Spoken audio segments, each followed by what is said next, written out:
శ్రీ గురుభ్యో నమ.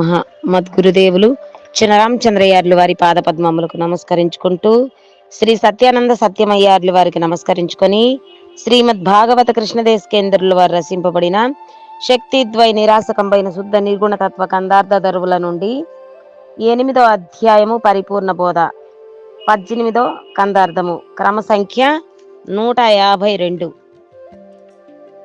అన్నము శుక్లంబగు రసమున్నతిగా రక్తమగునునొక చోరెండున్ పన్నుగ గలసిన మేనని ఎన్నబడున్ ఎరుక గల్గి ఇదే మాయా సుమ్మే మూలమూలేనిదిదే నీవు నమ్మే యున్నావు పరిపూర్ణమున్నది గని లేనిదెన్నాడు లేదని ఎరిగితే చాలు గోర్తిదే మాయ సుమ్మే మూలము లేనిదిదే నీవు నమ్మే.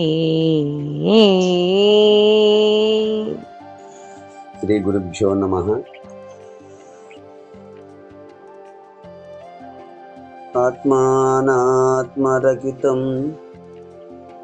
అచల పూర్ణోపదేశికం శ్రీ నిశ్చలానంద నారాయణ గురోర్శిష్యం శ్రీశైల వంశాంబుధిరేవ జాతం శ్రీ పరమానంద శంకరేంద్రం గురుం భజామి. మద్గురుదేవులు శ్రీ శ్రీ పరమానంద శంకర నారాయణ స్వామి వారి పాదపద్మములకు నమస్కరించుకుంటూ, శ్రీమద్ భాగవత కృష్ణదేశికేంద్ర ప్రభువులచే విరచితంబైన శక్తిద్వయ నిరాసకంబైన శుద్ధ నిర్గుణ తత్వ కందార్థ దరువులు 8వ అధ్యాయము పరిపూర్ణ బోధ నుండి ఈరోజు మనము 18వ కందార్థాన్ని విచారించుకుంటున్నాం.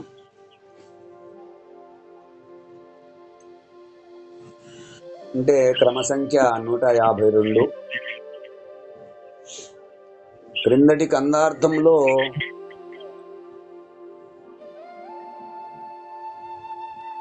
పరిపూర్ణములో లేనిదే తోచిన ఎరుకకు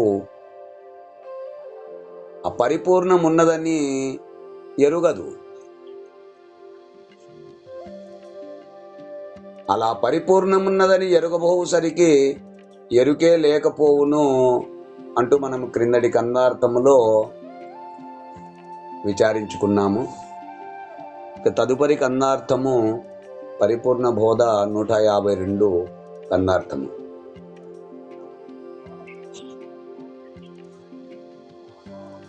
అన్నము శుక్లంబగు రసమున్నతిగా రక్తమగును నొకచో రెండున్ పన్నుగ గలసిన మేనని ఎన్నబడున్ ఎరుక గల్గి ఇదే మాయా సుమ్మి మూలము లేనిదిదే నీవు నమ్మియున్నావు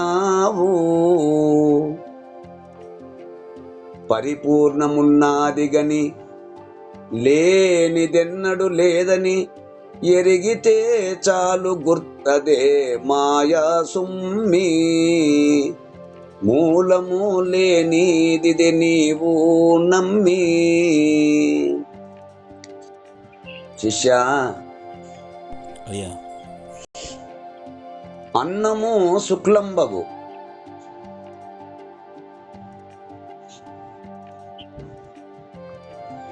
అంటే మనము భుజించిన అన్నం వలన శుక్లము తయారగును.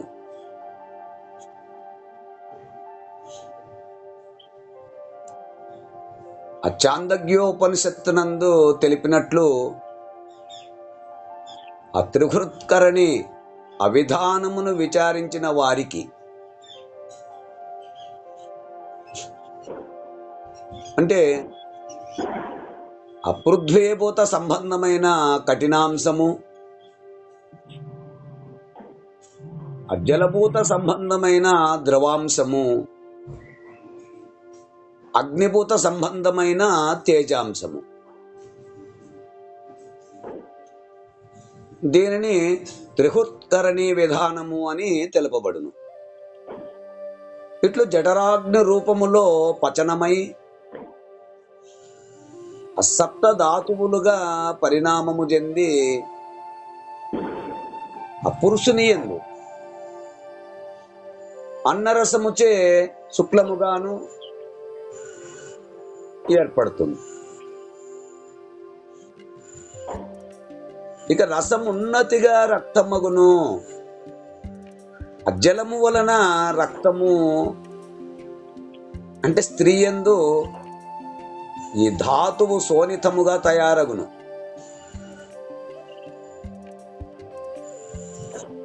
నొకచో రెండున్ అంటే ఒకచోట ఈ రెండును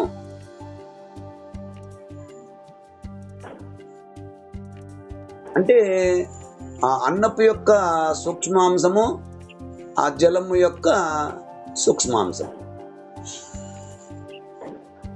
ఈ రెండు అంటే వీటి సూక్ష్మాంశముల కలయికలో అంటే ఈ శుక్ల శోణితములు ఒకే స్థానమున కలిసిన వెంటనే పన్నుగా కలసిన మేనని ఎన్నబడున్ ఎరుకగలిగి. ఒకే స్థానమున ఆ శుక్ల శోణితములు ఒకే స్థానమున కలిసిన వెంటనే పన్నుగా కలసిన మేనని ఎన్నబడున్ ఎరుకగలిగి. చక్కగా ఈ శుక్ల శోణితములు ఒకే స్థానమున కలిసిన వెంటనే ఒకటి అయి ఆ శరీరముగా తయారై నేను అనే గుర్తెరిగే శరీరముగా ఏర్పడుచున్నది.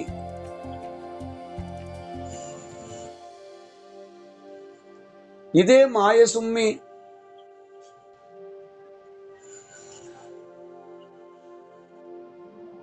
ఇది లేనిదిగా భావించుము.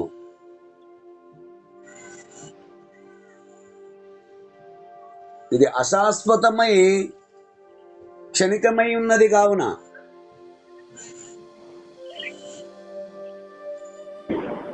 దీనిని మాయా అను శబ్దముచే సూచింపబడుచున్నది.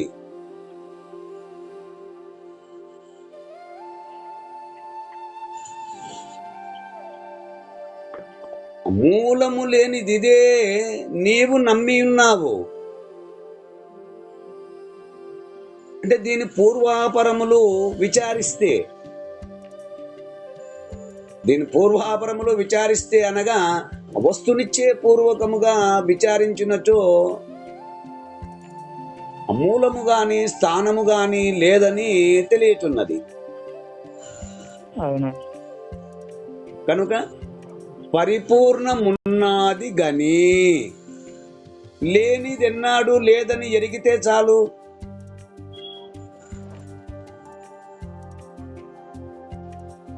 గురుముఖత వస్తునిచ్చే పూర్వకముగా స్వతఃసిద్ధమై ఉన్న పరిపూర్ణమును దాని యందు లేకతోచుచున్న ఈ లేని ఎరుకను లేనిదని ఏ గుర్తు చేత అంటే ఏ హంసము గుర్తింపబడుచున్నదో అట్టి గుర్తు కూడా లేనిదగుచున్నది అని దృఢపరుచుకున్న వారికి జనన మరణ భ్రాంతి రహిత విధానము కలగగలదని ఈ కందార్థము ద్వారా మనకు తెలియజేస్తున్నారు. ఇంకా సంపూర్ణముగా విచారించుకోవాలి అనుకుంటే 80వ కందార్థములో అన్నము సూక్ష్మాంశము మనుషెన్నగ నీరంబు ప్రాణమెరుగు అనే కందార్థంలో ఇంకా స్పష్టత ఇచ్చారు. ఆ కందార్థాన్ని విచారణ చేసి తెలుసుకోవచ్చు. తమ తమ గురువుల ద్వారా విచారించి తెలుసుకుంటే ఇంకా స్పష్టంగా కూడా తెలియబడుతుంది అంటూ ఈ కందార్థము ద్వారా తెలియజేస్తున్నారు. మీరు కూడా ఈ కందార్థ భావాన్ని అందుకుంటారని కోరుకుంటూ జై గురుదేవ. జై గురుదేవ. జై గురుదేవ. జై గురుదేవ. జై గురుదేవ. జై గురుదేవ.